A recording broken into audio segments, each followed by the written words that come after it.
Okay, so we're live. I'm here with my buddy Pete. We're going to talk hitting today. Pete, I want you to introduce yourself, your journey to the Red Sox, really anything that's relevant. The floor is yours, my friend. Nice. Well, thank you, Chris. Yeah, as Chris had mentioned, Peter Fatse, Major League hitting coach of the Boston Red Sox.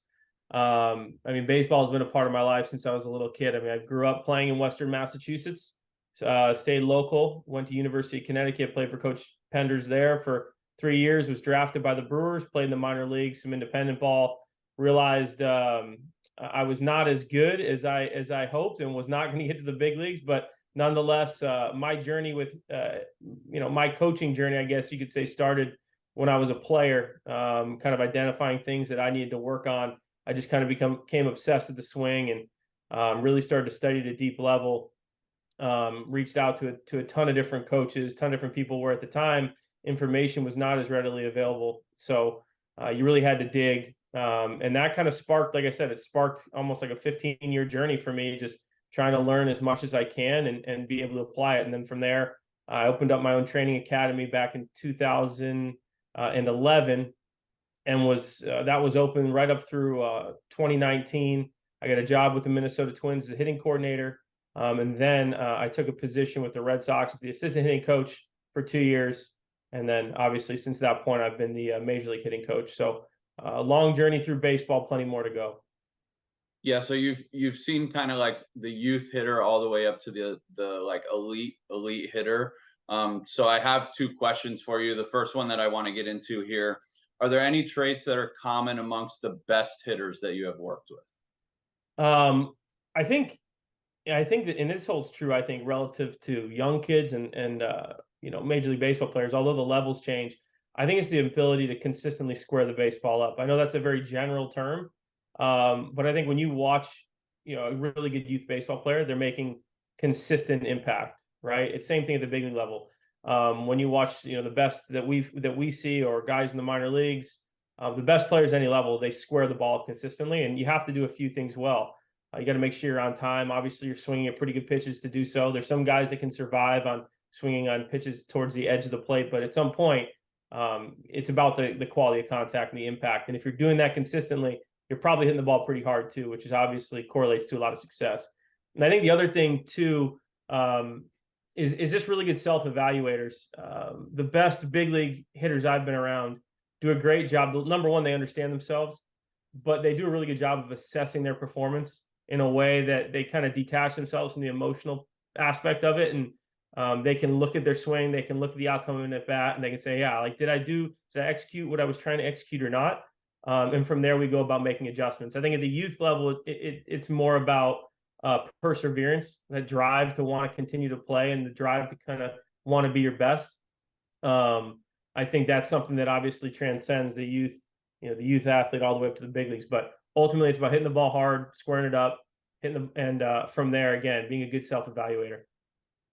Yeah, I think this self-evaluation part is probably relevant, not just to hitters, but just like high level performers of anything, like whether it's yourself as a hitting coach, myself as a strength and conditioning coach, like being like non-emotional with the results and like being able to just look at it and like objectively say like this was a good decision by me, this was a bad decision by me. I know obviously with lineups and like the way like guys are working, like you have to like put results aside sometimes and like put the emotion aside and like objectively look at on the iPad like this was your path, this was right, this was wrong, like we can fix this with this drill, we can fix that with that drill. And I would assume, like you said, the best are probably good self-evaluators and probably good at like taking that feedback from you as well. Yeah, absolutely. And I also think, it's self-evaluation for me is something it's like a skill that constantly is growing with you as a baseball player or as an athlete. I don't think anybody jumps out and is like a fantastic self-evaluator. I think that you learn through trial and error. I mean, obviously, the guys that I've been fortunate to coach that have been in the league 10 plus years, you don't get to that point unless you're extremely talented and you've had a lot of positive and negative experiences that you can kind of learn and draw on. So, obviously, I think those guys are kind of, the Justin Turners, the JD Martinez's, those types of guys are the gold standard for me. And I think it's something that if you're a hitter that's really driven or an athlete that's really driven, you're going to watch the guys that are really successful around you, so you get a chance to learn and observe. But I think the other piece too is, you know, I'd like to say that obviously, you know, even myself as a coach, you know, when I'm making a game plan or I'm making a swing suggestion, there's always that emotional tie because you care about the outcome. You know, I always, you know, we talk about it all the time, right? This isn't the process leagues, it's the big leagues. Like results matter, but your process has to be the bedrock of everything that you do. So as long as I can go back and check the boxes of my process and say, hey, listen, I vetted this piece of information, this piece of information, and this piece of information, this led to the suggestion or the outcome, I can live with that. So the process has to be on point, but ultimately we're getting paid for results. So we got to make sure that we're able to tie those processes to actual results in the game. But again, I think ultimately it comes down to the self evaluation, but also, like I said, awareness too is big. I think guys that are aware of their surroundings, you know, they can observe their teammates. I think all those things help build a quality self evaluator. Yeah, I think part of that too, that maybe goes unnoticed is like knowing your role as well within the team. Like, you know, for me to be the assistant to Kiyoshi, there are certain things that I have to do really well. That you know, he's the head, so like these are his kind of things that he needs to do.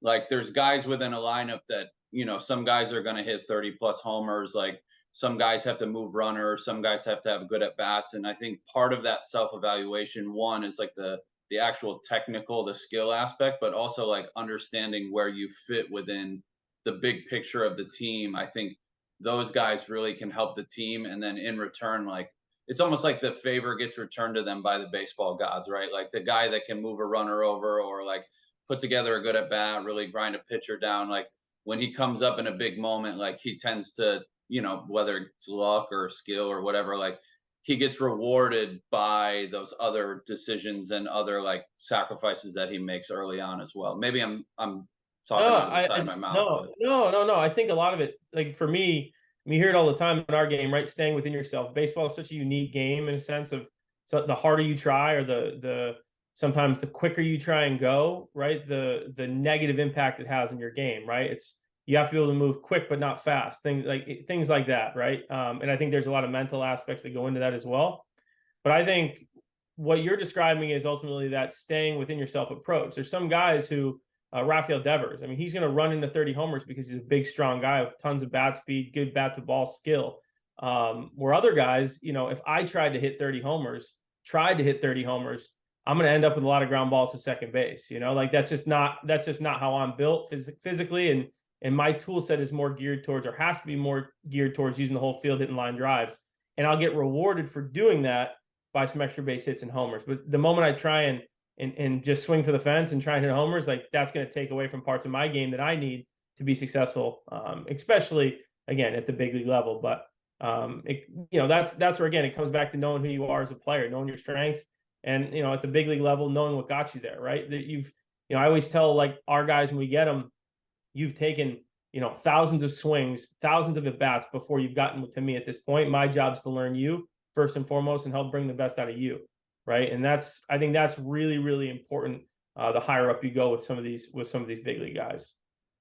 yeah, it's been really cool for me to just see some of those, like you say, the JDs and the JTs of the world that have the 10 plus years, and like the work that they put in, and like the objectivity that they have around their swing, and like, you know, just being a fly on the wall in the cage and watching, you know, Julio just know objectively, like in this video, I didn't do this, I didn't do that, I did do this, and like how he studies his at bats and like takes the emotion out of it. And then you see some of the younger kids that are, you know, trying to put their stamp on things in the big leagues and trying to make a name for themselves. And, you know, when things don't go their way, it's like, you know, it seems like the end of the world, where like, you know, JD types, the JT types, if they're struggling, like, you know, at some point they're going to break out of it. And in the meantime, they're just working on what they're working on. And obviously it wears on them. Like everybody wants to succeed. And like you said, everybody cares about succeeding. We're all together so much, but it's interesting to see those older guys, and, you know, the guys that have stuck around and almost reinvented themselves at times, versus those young kids that are like putting so much pressure on themselves to like make a name, make some money for themselves, like try to get outside of themselves, so to speak, like you're talking about. Like it's just interesting to watch how they work. And I obviously I don't know the swing and hitting as well as you do, but I've learned a ton from you over the years we've been together. And being able to observe the best of the best, like, really is, for me, it's it's like a cool experience. And I'm sure for you as a hitting coach, you probably feel the same, and additionally have an extra layer of it because you actually know what you're talking about. Yeah, well, I think success leaves clues a lot of times too, and like I said, I don't think I mean, not speaking for those two guys, but I don't think JD or JT would be in the position they're in unless they failed at some point. It's similar to kind of how I view my coaching career, right? Like my whole, I guess, the reason behind me becoming a coach is because I failed so much as a hitter. I was just trying to find ways and trying to find things that could help me to become better. And that just led to this passion where I started to like teaching it more than I like doing it myself, and get more reward for seeing other guys perform than my own performances. So I just think that nobody gets there without failure, and you can accept failure and learn from it and move on and become better, or you can let it define ultimately like who you are. And I think the players that are able to take failure and learn from it the quickest, I think those are the guys that end up having success. Obviously, talent is the barrier to entry, but everybody's going to fail at some point. You're going to fail, every one of us, as coaches, as players, as executives. It doesn't matter. So I think it's ultimately how you learn from experiences, and then moving forward. Totally. So my second question for you, it's probably pretty loaded, but is there anything that, if it's done correctly, would improve almost anyone's performance as a hitter? Whether it's the youth kids that you had in your facility, the elite level guys, like, is there any one thing that anybody could work on, it's going to make them better? It's funny. This is a super loaded question, by the way, and I have a Yes, relatively loaded answer as well. that's So okay. So I was thinking about this when you asked me the other day, and I'm thinking of, my mind raced to like different drills or different focuses or in-game approaches, or a bunch of different things. But ultimately, like, I don't think there's one hitter that would not benefit from building a better engine, is probably the best way to put it. And I mean that from the physicality perspective. Like, obviously, the younger kids, their curve is going to be different with their growing, obviously, and I see my son right now. My son picks up a bat. It looks completely different than it did a month and a half ago, just because he's growing like a weed. He's eating, he's sleeping more. And the same thing with kids that are 10, 11, 12. It's hard to coach the swing when the athlete is changing all the time at that level. And I think, like, especially the young ages, there's a lot of coaches that get hung up on the technical aspects of a swing at age 10, 11, and 12. And the reality is that athlete's going to be completely different in 6 months, in a year, in 18 months than they are right now. So you're better off finding ways to create the environment or generate the right intent that you want, and ultimately, and help them understand, like, kind of how to move with purpose, I guess, is probably the best way of putting it. Shape their intent.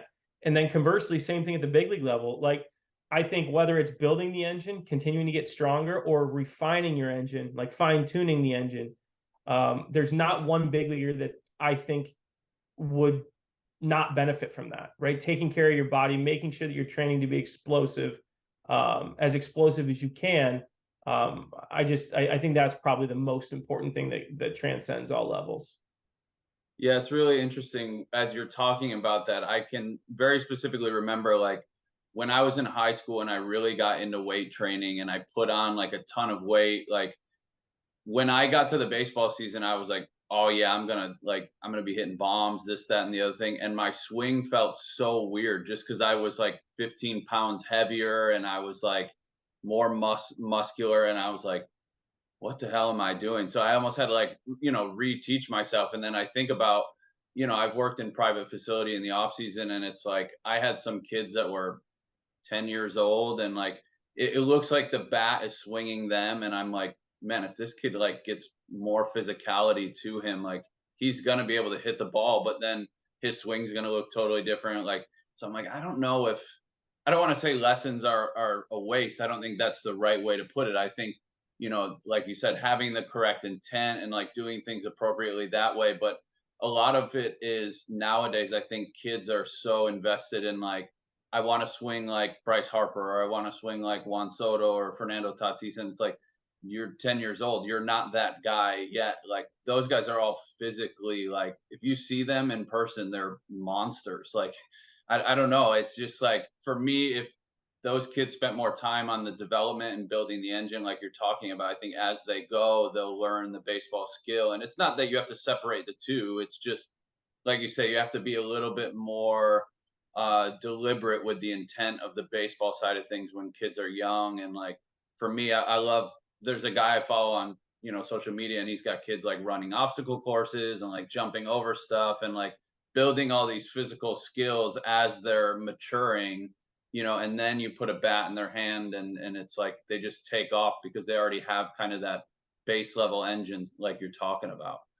Yeah, and I think two of the big things at the youth level specifically that jump out and I'm thinking of this because it's actually how I'm working with my son right now is that I don't give him any instruction as it comes to hitting. Like I don't. He's 6, turning 7 in January. He's in like hockey right now. And the big thing for me is balance and stability at those levels. Doing things, I think if you're going to coach or you're going to give instruction, I think it's about challenging balance and stability, like if anything. And how do you do that? You could use light bats, heavy bats, or different weighted bats, end loaded bats, knob, like getting hitters to feel different implements in their hands. We do a lot. Like I'll have my son stand on different balance boards and do different stick handling exercises. Again, stuff that just gets him it just makes things just a little bit harder, challenging his balance and stability. I think ultimately, as a guy from the Northeast, and you can relate this as well from, where you're from as well. It's cold. Like we don't play baseball year round. So for me, it was hockey. So my hockey training was, I mean, I shot more pucks than I took baseball swings, I'll tell you that, and ended up being a college professional baseball player. And I think the crossover there was the transfer between skills. It really came down to intention. I was trying to shoot the puck hard at a certain target, and I was trying to do it while on, quarter-inch blades as fast as I can, right? And it's like from there, like those two things cross over pretty well. What I learned as I got older was how to approach certain pitches or certain hitters, how to become on time with 90, 92 when I got to college. Like I said, I had never had formal instruction. My dad kind of taught me what he knew when I was a kid. I always had success.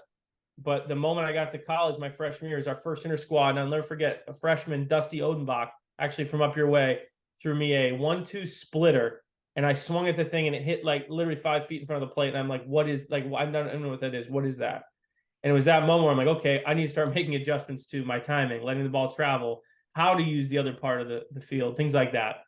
So I think, I guess what I'm saying is I think there's always going to be time to continue to refine your approach and the skill of hitting. But I think the window for teaching, like, I guess, how to move fast, how to attack the baseball, how to create the right intention. I think those things, it's important that you nourish those things at a young level, personally.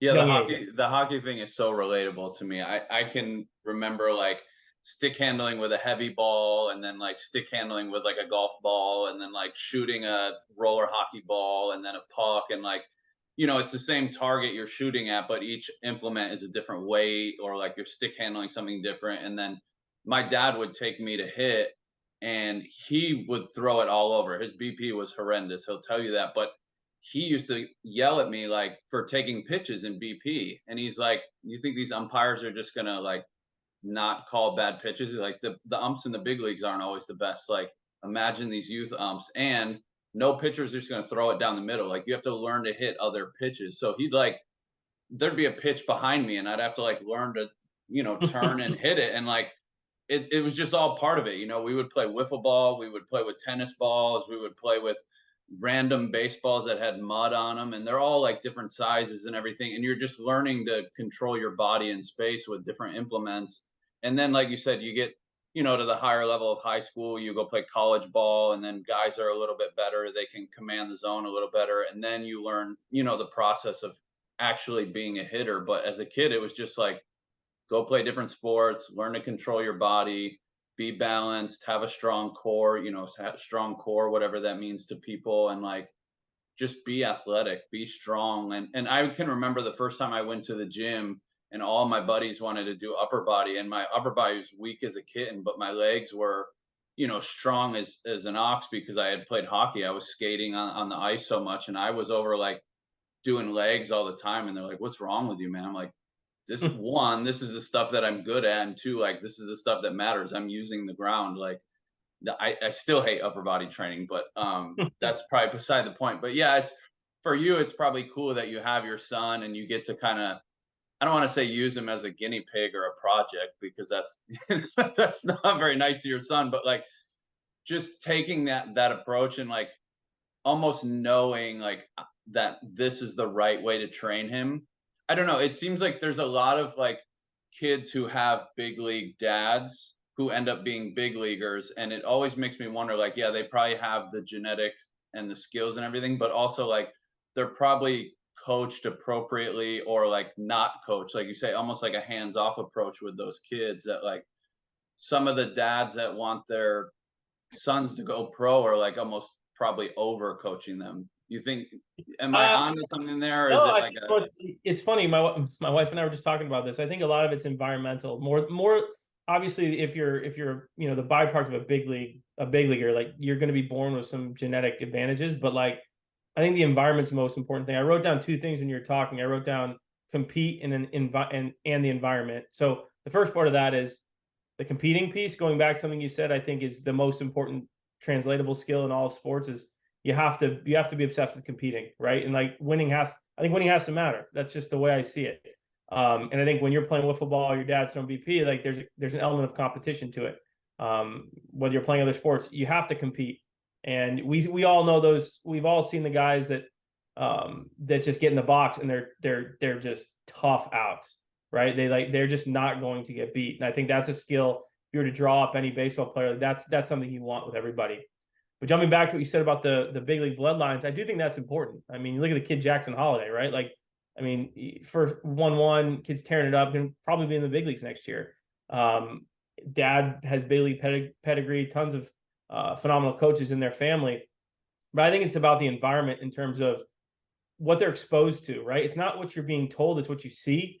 And when you see how big leaguers act, when you see how big leaguers hit the ball, how hard they hit the ball, when you see how they take ground balls, when you see how fluid it looks, when you see the equipment that they wear. I always had this joke at my academy, and you'd see the kids that come in with sunglasses, wrist tape, shin guards.